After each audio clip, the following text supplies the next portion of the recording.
How you doing? So, if you're new watching online or new here in the room, especially new to Unity, this is a topic that is really one of the foundations that Unity was born out of. And it's approached from an interesting point of view. So I'm just going to ask you to take a breath if you've never heard me speak on this topic before, because it's a little heady.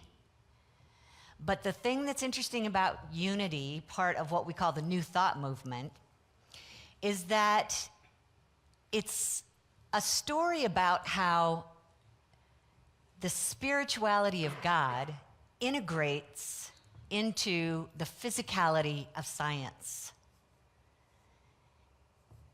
And it really does help to give your attention to both when you're trying to understand these principles.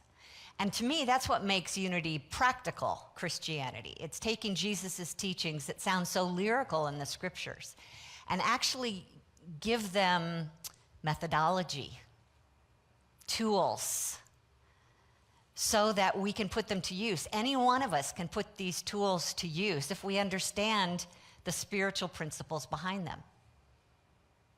And I wasn't here last week, as you may know, because I had the mundane human experience of the stomach flu. And just your sound reminds me that you probably have also had that experience and you can relate. And I can't tell you the number of times I've stood out in that front room and had y'all come out after the service and say, "Gosh, Kitty, you were talking right to me. How do you always know what's going on in my life?" And my honest answer is, I really am just talking to me.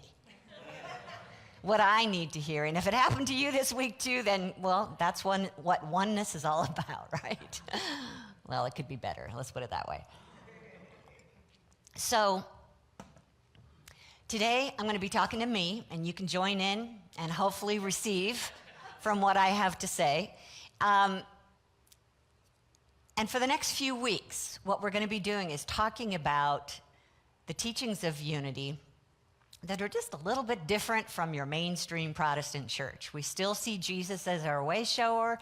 We still study, his works and his words and find ways to apply them in our life, bringing in these spiritual principles that are universal and find out what's behind them. And what we're doing here is we're establishing an understanding form of faith, not a blind faith, but a faith that gets why it can be the way it is.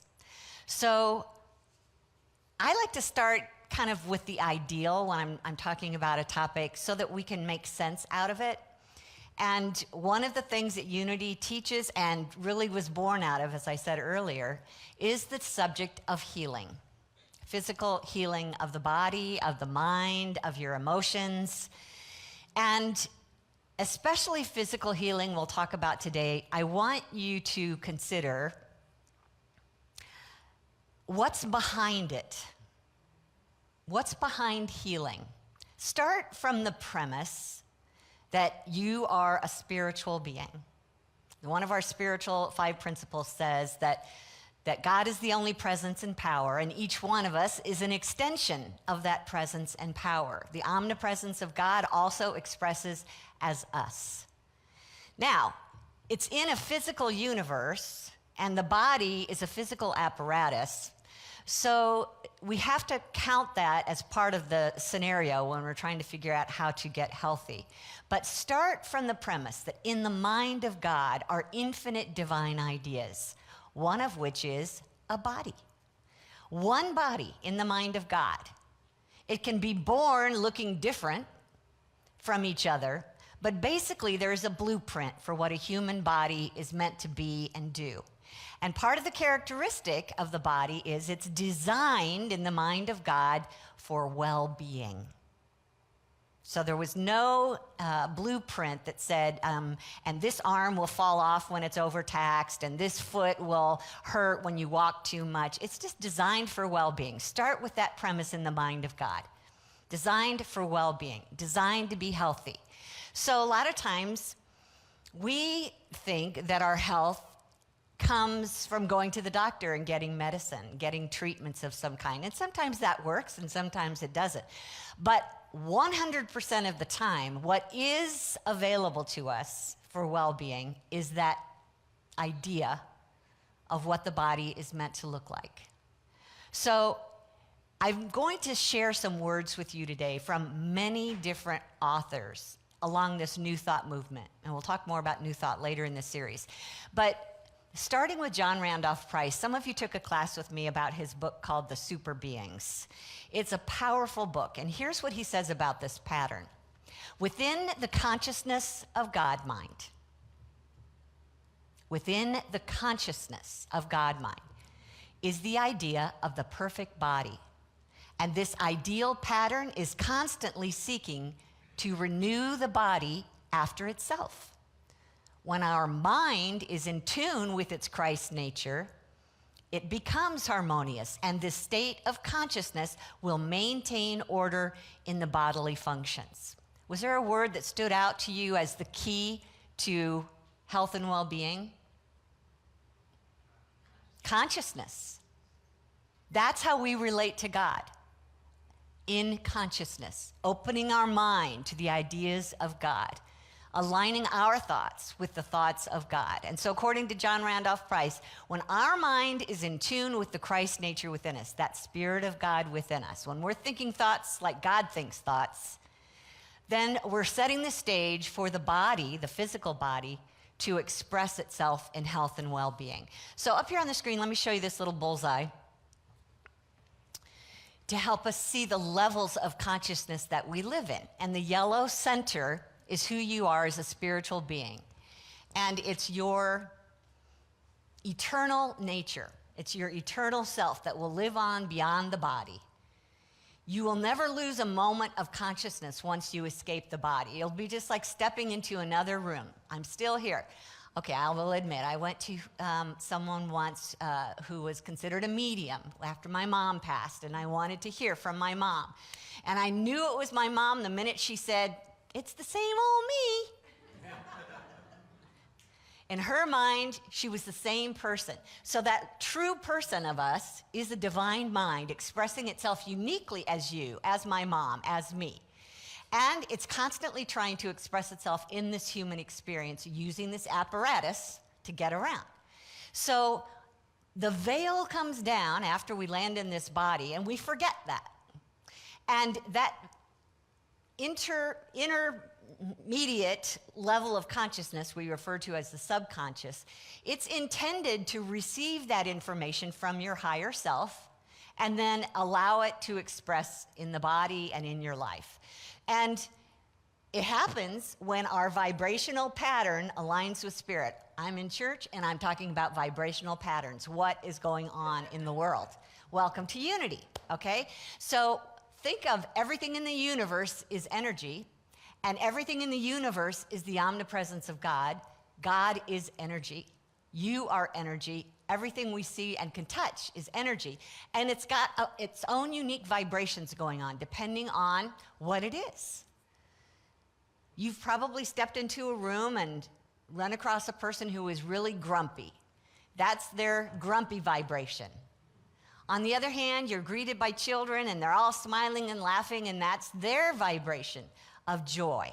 And you can feel both. We exchange energy all the time. So ideally, in the mind of God, here's this pattern for an ideal body, and it's communicating to the cells in the body what each cell is meant to do. Divine intelligence in God mind talks to the divine intelligence in your cells. Every cell has intelligence telling it what to do. So as long as we're letting the voice come through that middle layer, the cells take instruction and express from their highest point of view. And so we go from divine mind to intelligence cells having a communication and expressing as they're told to do. That's the ideal. Can you picture that in your mind? Okay, hang in there with me. So if you've been here long enough, you know that our founders, Charles and Myrtle Fillmore, both had healing experiences that were extraordinary.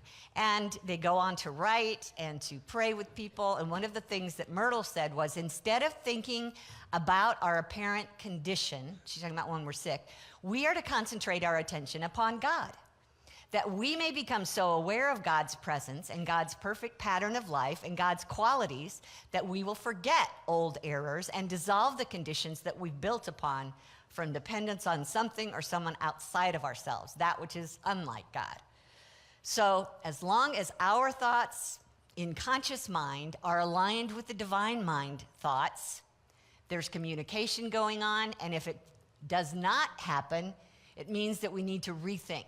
We need to change our attention and our focus and put them in the direction of the Spirit within us. When Jesus said, the kingdom of heaven is within you, he wasn't kidding. There is a spiritual dimension intertwined here. And as long as we keep thinking from the spiritual dimension thoughts, we are informing the rest of the body and the physical how to behave. And of course, the thing that causes dis-ease to set in is when our vibrations separate. And spirit will never change. It will always be in this higher realm. The kingdom of heaven is at hand. The perfection of the divine idea is always present. And our conscious mind, usually informed by the subconscious and the memories and all the past experiences we've had, can be thinking much lower thoughts. It could be about the body, but just thinking thoughts about someone you don't like at work and you can't stand being there every day with them, or some in-law that you've got problems with, or your finances are wreaking havoc, anything can take your vibration aligned with spirit down into the toilet. And in that toilet is where dis-ease is created, because we're not paying attention to the relationship between the divine and the physical body. So from some of our teachings way back when in Unity's Institute, it says that we function in a physical form, which is an outpicturing of our current level of consciousness under the law of mind action. Okay, take a breath here, because what it's saying is what you're expressing in your body is just an outpicturing of what we're holding deeply in consciousness. We've been thinking about for years. We've been feeling for years. And when we let that go long enough, it outpictures in the body. Remember that divine law that we teach, that thoughts held in mind produce in kind. My thoughts, my feelings, my beliefs build my life experience and my body. And Eric Butterworth started to acknowledge that doctors are coming to accept the evidence that many ills are emotionally induced. Doctors are coming to accept, I already said that. And the secret of healing of any kind is to correct the conditions that are impeding the natural flow of life by altering the states of consciousness. So back to the bullseye again. It's changing colors here. Divine mind is still there, present, sending out the information to the intelligence of your cells, saying this is how to express your ideal body. But in the middle here, that veil, that subconscious level that we're not usually aware of, but the body is, that vibrational pattern gets out of line by all those reasons that I talked about. Things are not going well in your life.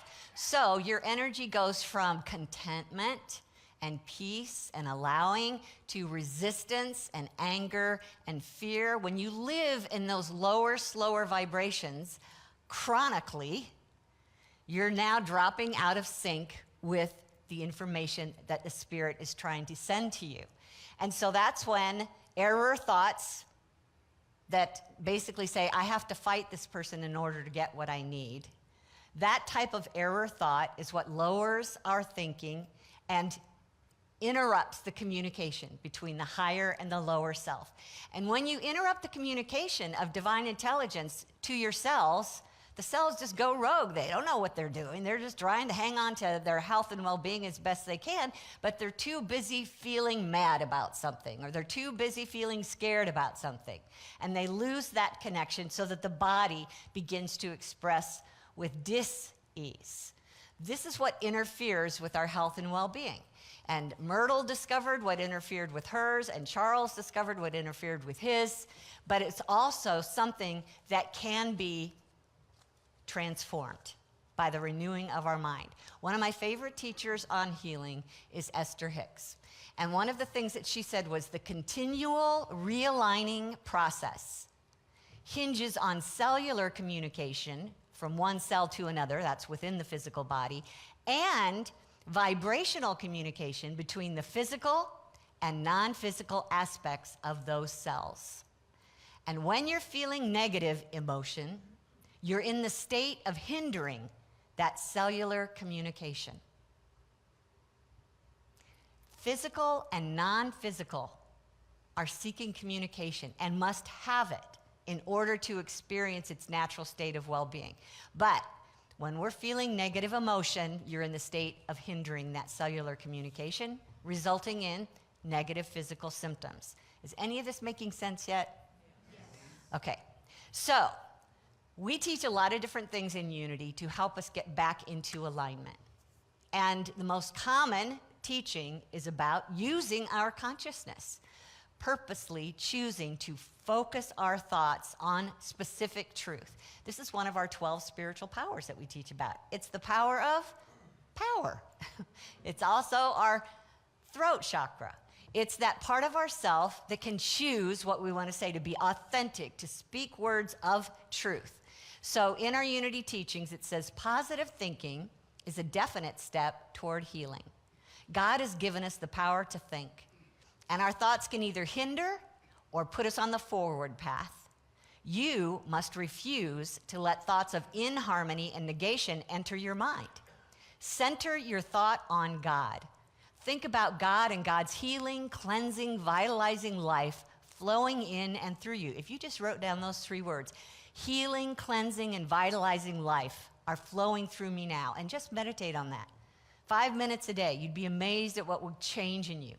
Let go anxious, fearful thoughts, for they keep you from thinking about wholeness and perfection.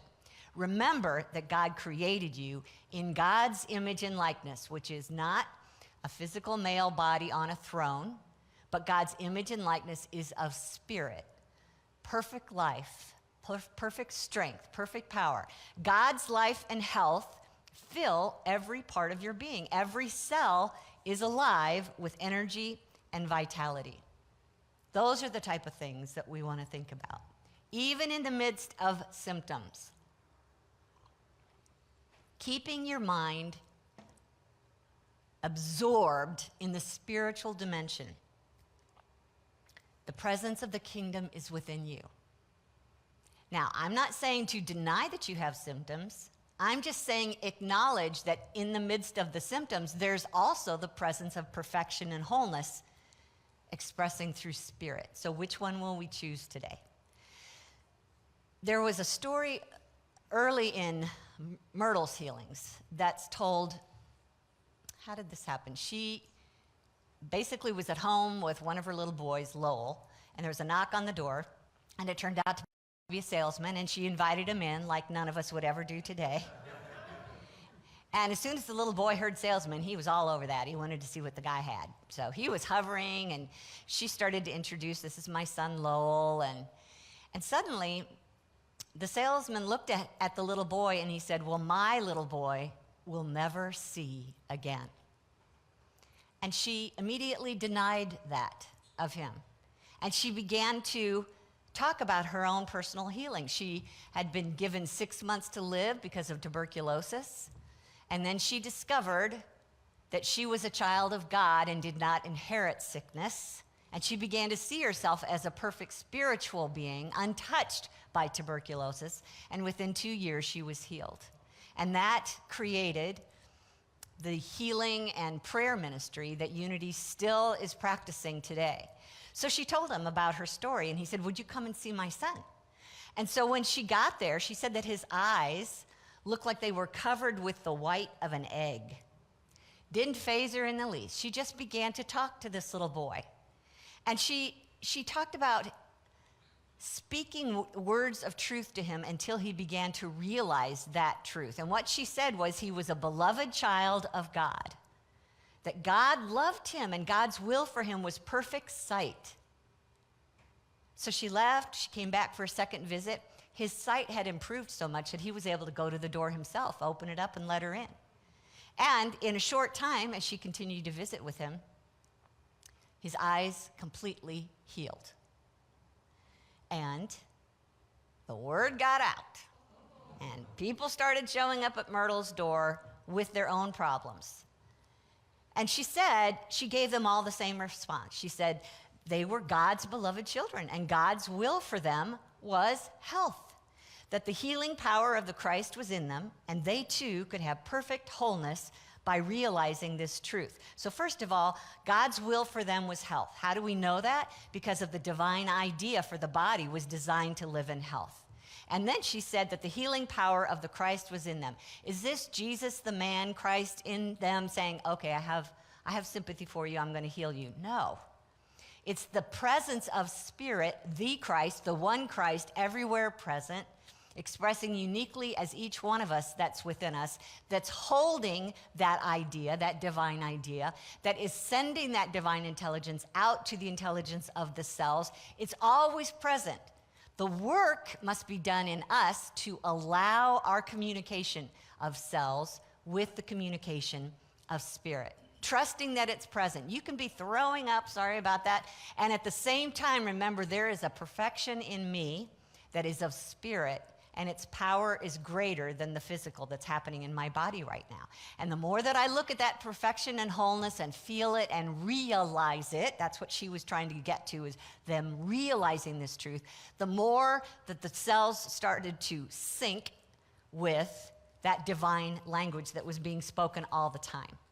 So she was teaching them ideas that weren't normal for church-going people. Most church-going people think of God as punishing you with sickness. Or they think that because they're a sinner, they aren't good enough to be healed. So for her to say it's God's will for you to be healthy, God wants your good for you, God's present in you, giving you that goodness right now, that was a big change for them. And that's what inspired them, raised their vibration to a higher way of being as they understood truth. Now, here's another thought from Esther Hicks that makes a lot of sense to my left brain. So let's see if this works for you.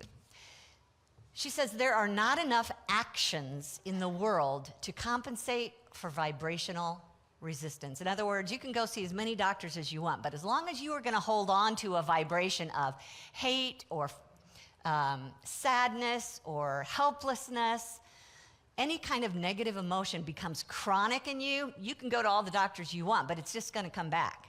You understand that? She says, by focusing simply upon your vibrational relationship with the energy of your source, aka God, Spirit, you will be distracted from any unwanted conditions of your physical body. And as you withdraw your attention from those unwanted conditions, they will cease to exist. What we focus on expands. What we release and let go of disappears. When you understand that you're a vibrational being first and foremost, that spirit made of spiritual energy, that is really your entire nature as a spiritual being, and that your dominant intention becomes that of tuning your frequency to that of the source within you, you will provide the perfect basis for the cells of your physical body to thrive. In the midst of the illness is the allness of God, and God is perfect and whole. Sickness does not touch us at the level of our spirit. So yes, you're taking up residence in a lower, slower physical body that can get sick.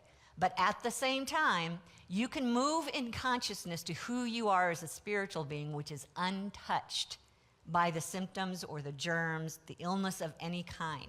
So how do we get there? How do we tune our consciousness to align with God? Choose any divine idea that seems to address whatever it is you're going through. Up here on the screen, just take a listen to these words and feel their vibration. In other words, what frequency are these words singing at when you take in the meaning of the word? Health, wholeness, life,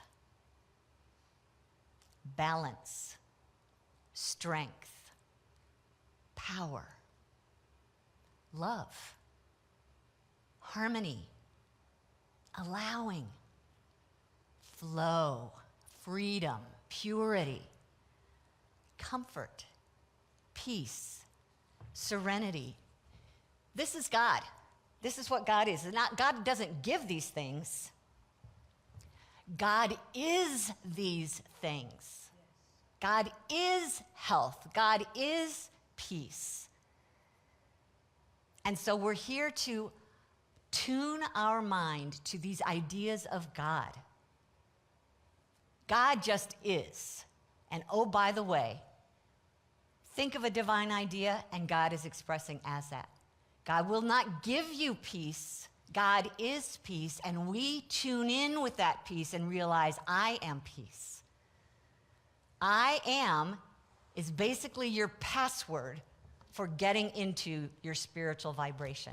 I am, finish the sentence with a divine idea, okay? So I saw some of you taking pictures, great idea. These slides will be available on our website later. Just meditate on any one of those words. You know, if you're dizzy, go for balance. I am balance. I am perfect balance. If you're feeling weak, I am strength. You are that because God is that, and God is everywhere present, and you are one with that. God is expressing as you. Will you allow that frequency to be that high so that now your cells have just been raised up to the level where they can start to hear the divine mind saying, hey, Mr. Cell in your bottom toe, do this instead. And it starts to follow the direction. I wholeheartedly believe that this is the truth of my being. And the more I give it attention, the more I start to see it expressing. And you've got a few other powers that will help you get there. And one of them is your power of imagination. What you want to do is use your ability to picture the truth of who you are until you can see it in your mind's eye and your body starts to feel excited and enthused about that. When you get to feeling some kind of gratitude or acceptance, you are radiating that frequency so loud that the universe can only bring it to you. So choose the frequency, choose the word, choose the idea, meditate on it until you start to feel peace. You start to feel contentment.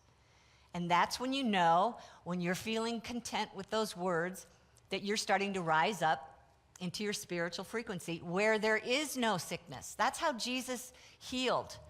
He didn't stand there and want to hear their sad story. He just knew who they were as spiritual beings and totally disregarded symptoms. He went right for get up and walk. He just knew who they were as spiritual beings and told them as a spiritual being, this is what you could be doing right now. Get up and walk. Just depends on which way you want to look at this. So use your picturing power until you feel that enthusiasm and your body will start to respond. It may take a while. For Myrtle, it was 2 years. For Charles, his leg was 3 inches shorter than the other one due to an accident as a child. And yet, once he got a hold of how these principles worked, he began to work with his leg night after night after night after night. By the time he died at age 94, it was only a 1-inch difference.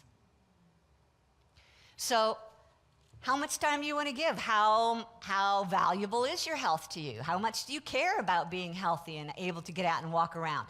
I know that a lot of you have taken these principles and said, so I'm to blame? Anybody had that thought? I'm to blame for the reason that my body is the way it is?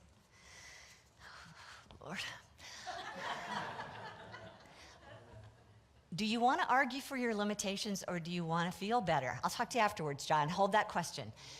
Yeah, I'll talk to you because... I just wanted to tell you, my aunt was a Christian Scientist, and she never had a cold. Yeah, Christian Science. Where did you think? Christian Science coming together. Same idea that we're talking about here.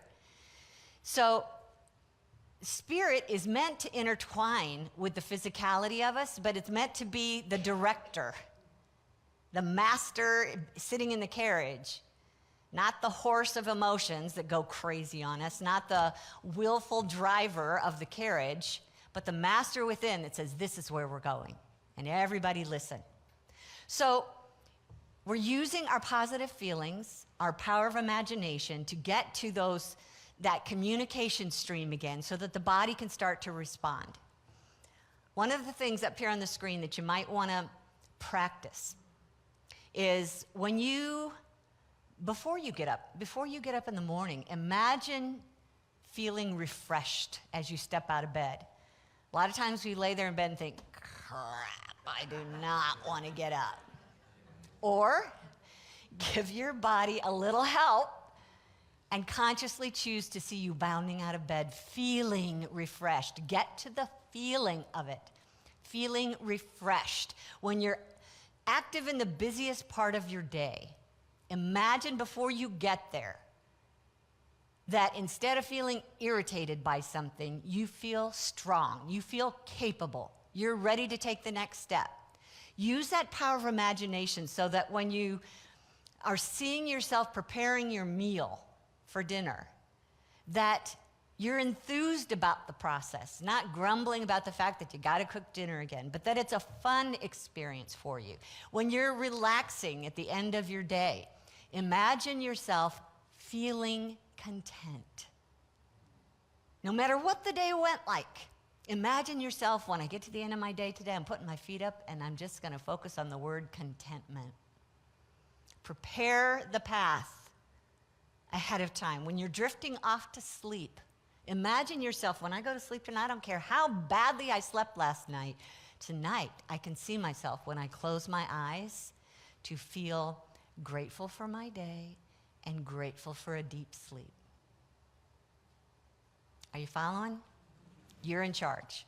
So see yourself living your best physical life with vibrancy. Give your body an edge by helping it along. One last story that Joseph Murphy told.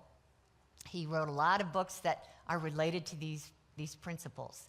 And a woman told him that she had been diagnosed with epilepsy and had been facing it for no reason, it seemed. It just came upon her. So she was having seizures. They were giving her phenobarbital every day, and she was just unable to make it stop. So she was listening to the radio one day, and she heard Dr. Joseph Murphy talking about how they had been doing psychosomatic research on people who struggled with epilepsy. And they had seen kind of a pattern of those with either living with suppressed emotions or, in her case, intense hatred and hostility toward her parents. That it was common for people who had that type of experience in life to have epileptic seizures. So she began to pray systematically. She said, I was pouring out love and goodwill toward my parents till I could meet them in my mind and be at peace. Every night and morning for about 6 months, I repeated slowly, God is healing me now. And one morning, I knew I was healed as a tremendous feeling of joy welled up within me. I stopped taking the drug and went to my doctor. Or she could have gone to her doctor and stopped taking the drug in that order. I'm not promoting either one. The doctor conducted the usual brain tests. All were negative. No more sign of epilepsy. That was almost 4 years ago, and I haven't had an epileptic attack since. So they were reasoning this out and thinking that suppressed negative electricity, think vibration, think energy of the being, needed a negative outlet, and expressed as epilepsy in her case. The 5-word formula, God is healing me now, sank into my soul, and I am eternally grateful. Grateful, a feeling, a divine idea. It's true, she said, that love is the great healer. So, we start as a divine idea. This body starts as a divine idea in the mind of God, created for well-being, designed to communicate, to the physical cells from that blueprint of how to express in well-being. And our human consciousness must align with spiritual consciousness in order for these two frequencies to meet and communicate, hand off the information from spirit to body. The thoughts must meet. The energy of your thoughts must meet. Really, everything that's happening here isn't so much a language that's going on with English. It's a vibration. Spirit is a vibration. Your body's a vibration. We have to vibrate at the same frequency in order for it to communicate. So when we get to negative thoughts and feelings, we are moving out of communication range. And the cells are just going to do the best that they can, following whatever energy you're giving them at the time. I've been grieving the loss of my best friend for 50 years. Some of you know him. His name was Gordon Herzog. So that's been lowering my energy. Should I stop grieving? No one answers that for me but me or for you. But there will come a time where I will know, my heart will say, we're not going to let that dominate my thoughts. And I'm going to shift my consciousness to Gordon today. He's probably right here with us. He's probably whispering in my ear. He's got a lot to say all the time, blah, blah, blah. Just kidding. Don't get me started. So, you're going to know, follow your heart. Am I just like caught up in this negativity of life because I'm too lazy to move out of it? Or is it completely overwhelming? Is it time to see a psychiatrist for help with this or spiritual counseling? Am I ready to just let it go on my own? Grief is a touchy one. It's difficult to say, everybody stop after X number of days. So just keep listening to your heart on that one. But for the most part, we're talking about remembering, I'm designed to be healthy. If I'm not healthy, there's a good chance that what I'm giving my attention to right now is not aligned with God. It's based on error thinking. And so it's now my opportunity to adjust my thoughts so that I adjust my feelings. I can use my power of imagination to see what I desire to be true for my body until I can see it in my mind and I can feel the health of it. I can feel the joy of getting back to normal until that energy is beginning to inform my entire being. Everything's coming together in a natural state of well-being. It's not easy, I know. I know. And when I was overwhelmed, it felt like, by that Bell's palsy issue,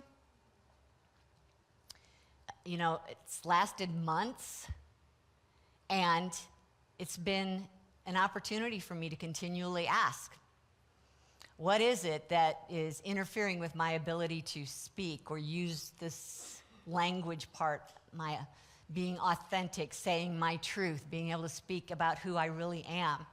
And I told you that story that came pretty quickly after this came on, was that I was not being able to be myself with some of my beloved family members. So, you know, once it comes upon you and you get the aha moment, it doesn't just go away. It takes time to shift that energy back into that higher place of being. So I work on that. And as I said, it doesn't necessarily mean it's going to be easy just because we know how the principles work. It takes time. Give yourself permission for it to take time. But what Myrtle would say is people give up too soon. They give up too soon. It's not going to be instant gratification here in the human way of life. It's going to be consciousness changing. And it took you years to get to this place of the consciousness that's getting in the way. It's not going to be tomorrow that you're going to be able to completely change your state of being. So give yourself permission to take time and don't give up. Okay? All right, so let's take some time in meditation and see if we can't just practice this for a little bit.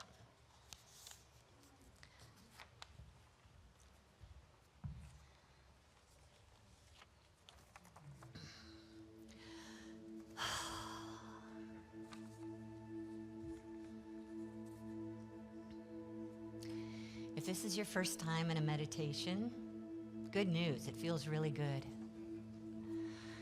if you will allow it. It's simply just turning your thoughts towards God, and I will guide you to do that. So let's get the body out of the way by simply noticing it and scanning down through your body. And if you come across any parts of your being that feels heavy or constricted, we'll begin with that. So first, let's just take a deep breath. If you'd like to close your eyes, that will keep you from being distracted.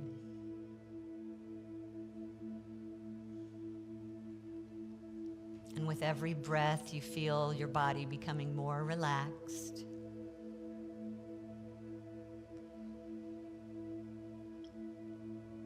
Begin to sense your entire body,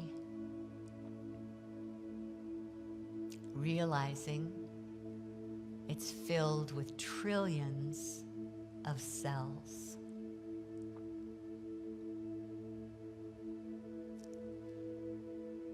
Each cell expressing energetically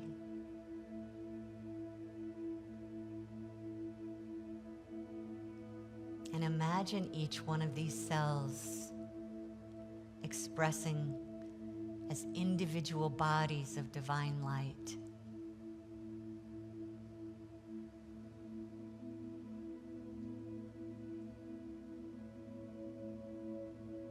And as you scan your body, noticing trillions of beings of light in you, just notice if there's any area that seems dimmer. Maybe it feels tense or painful or congested. If you identify that area, take a minute to invite love, the energy, the power, the consciousness of love to raise the dimmer switch, to bring more light to that area, cleansing, clearing, dissolving anything unlike God.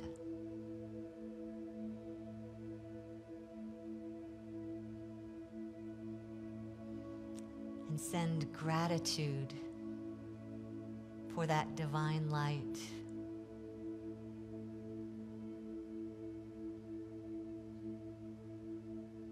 See that light getting brighter in every part of your body.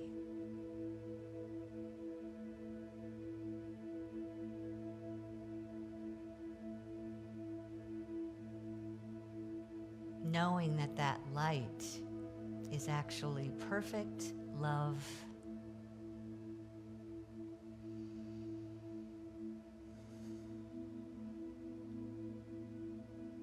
And this light is perfect life.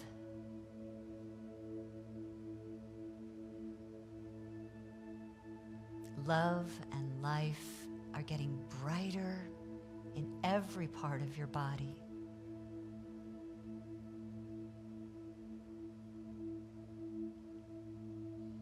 Visualize these cells of light as perfect and whole, just as the Spirit's pattern is perfect and whole.